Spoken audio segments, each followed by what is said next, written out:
The Suns have beaten the Warriors by double digits twice in the last 3 weeks, and in the second win, they didn't have CP3. Most of us are well aware of Phoenix's embarrassing blowout Game 7 loss to Luka Doncic and the Dallas Mavericks. Because of how things ended, Phoenix having a productive 2022 offseason was incredibly important. At first, though, it seemed like Phoenix had a somewhat weak offseason as they lost JaVale McGee to the rival Mavericks, and Jay Crowder is no longer with the team and on the trade block after losing his spot in the starting five. Despite that, GM James Jones seemingly knew what he was doing after all. Undrafted sophomores in Dwayne Washington Jr. and Jock Landale, along with former Warrior Damian Lee, are proving to be seriously under-talked about offseason pickups. Who else did Phoenix sign that no one's talking about, and what makes the Suns so tough to beat? And a year before that, make the NBA Finals because of a coincidence. In terms of this year, it's only the regular season, but on a game winner from one of this team's key offseason additions in Damian Lee, the Suns exacted a portion of revenge on Luka's Mavs. Nothing will make up for Phoenix's Game 7 collapse where the team inexplicably didn't show up when the stakes were at their highest. Like my days of watching my LeBronto Raptors, the Suns fan base went through a traumatic experience and are looking for anything but false hope. And there's no getting around that Phoenix choked last year. Even taking that in, over Phoenix's first 14 games overall this year, the energy and camaraderie level in the Valley seems a bit different. Nearing the quarter mark of the year, and Coach Monty Williams evidently has the ear of his locker room, given the Suns are a top 3 team league-wide in both offensive and defensive efficiency. Amazing part about how well the Suns are currently playing is that they're doing it in an off year for Chris Paul, who's averaging a career low by far 9.5 points per game. Paul has been giving Phoenix a patented 9.4 assists per game, second best across the association, only behind Tyrese Halliburton. Paul's also the best by far among assist leaders in assist-to-turnover ratio. He's also number 2 in the NBA in that department. Regarding Paul's scoring, you'd expect the 18-year veteran to somewhat display mileage. And while Paul may have to accept his role getting somewhat smaller, I'd expect Paul's efficiency to increase at some point. Even if it doesn't though, when Chris returns, he doesn't have to overextend himself in this Suns system, given how it's clicking right now. CP's a 9-time all-defensive team player, so if he's the scrappy bulldog that he always is on that end, Phoenix should be good. We'll never forget when Paul hit that clutch shot in Game 7 to bring the Suns within 46, but to be real, Paul has a legacy which can lead you to argue that he's the 3rd greatest point guard ever behind Stephen Curry and Magic Johnson. Along with CP having an off year, Cam Johnson has now missed 6 games total on the year as of this recording. The North Carolina product in Cam was making an NBA 24th best, 43.1% of his three-pointers before going down. Johnson's going to miss the next 1 to 2 months after surgery to remove a part of his meniscus.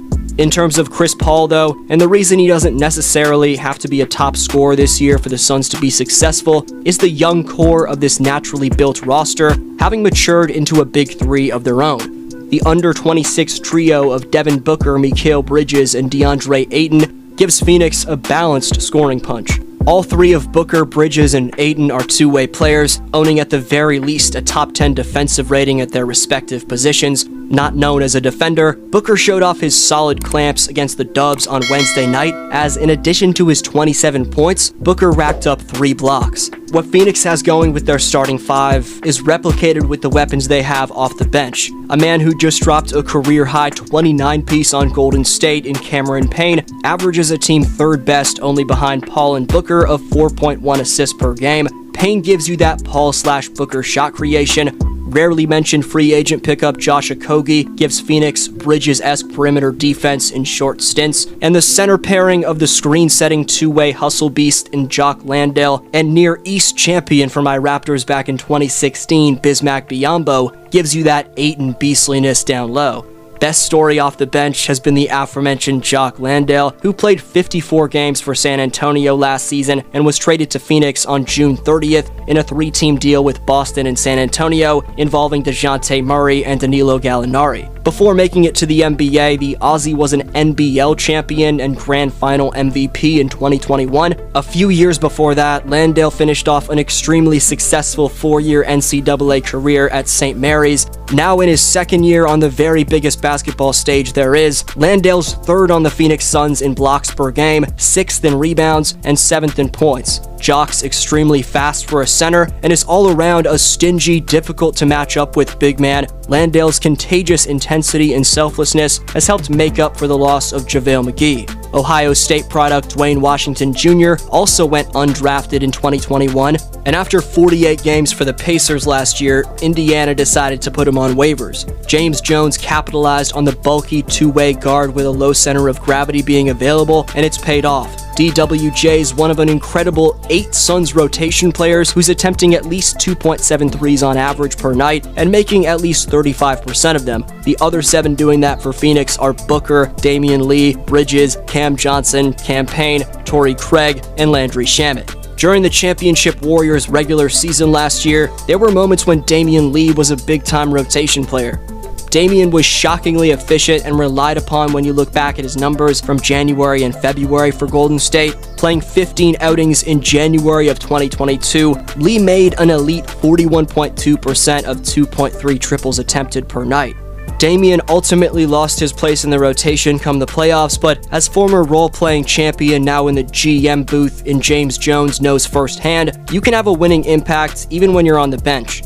Damian's demeanor was big time for the Warriors' camaraderie, and it didn't hurt that he's Stephen Curry's brother-in-law. The brotherhood, bench sellies, and guard/forward depth that he and Juan Toscano Anderson gave Golden State is something the Warriors' locker room greatly misses. Now Damian's fulfilling that good vibe increaser role and then some in Phoenix. Lee's making 49% of his three-point shots, 10th best among all NBA players.